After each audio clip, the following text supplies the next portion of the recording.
नमस्कार मित्रांनो, trading psychology part 18 मध्ये तुमच्या सर्वांचं स्वागत आहे. मित्रांनो, मला एकानं प्रश्न विचारला, सर इंडिकेटर बेस्ड ट्रेडिंग चांगलं की वाईट? मित्रांनो, कुठलीच गोष्ट शेअर मार्केटमध्ये वाईट नाही. तुम्ही बघताय कोणत्या नजरेनं आणि कोणत्या पर्स्पेक्टिव्हनं, तुमच्या डोक्यामध्ये त्याबद्दल कुठली गोष्ट पूर्वग्रह भरला याच्यावर सगळं ठरलेलं असतं. मित्रांनो, जसा FM असतो, जोपर्यंत FM आपण ट्यून करत नाही तोपर्यंत गाणी वाजत नाही. त्याच पद्धतीनं जो काही इंडिकेटर असतो मार्केटमध्ये, प्रत्येक सेगमेंटचा चार्ट वेगवेगळा असतो. त्या हिशोबानं तुम्हाला इंडिकेटर ट्यून करावा लागतो.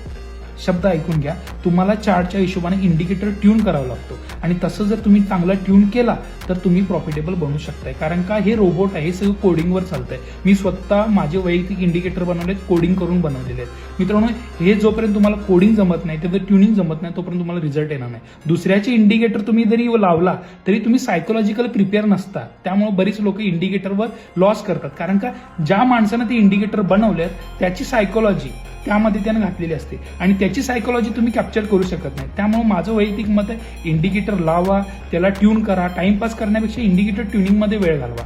मग बऱ्यापैकी तुम्हाला कळेल की चार्ट कशा पद्धतीने काम करतोय. ह्या बऱ्याच गोष्टी मी केलेल्या आहेत, म्हणून तुम्हाला मी सांगतोय, इंडिकेटर ट्यूनिंग करा.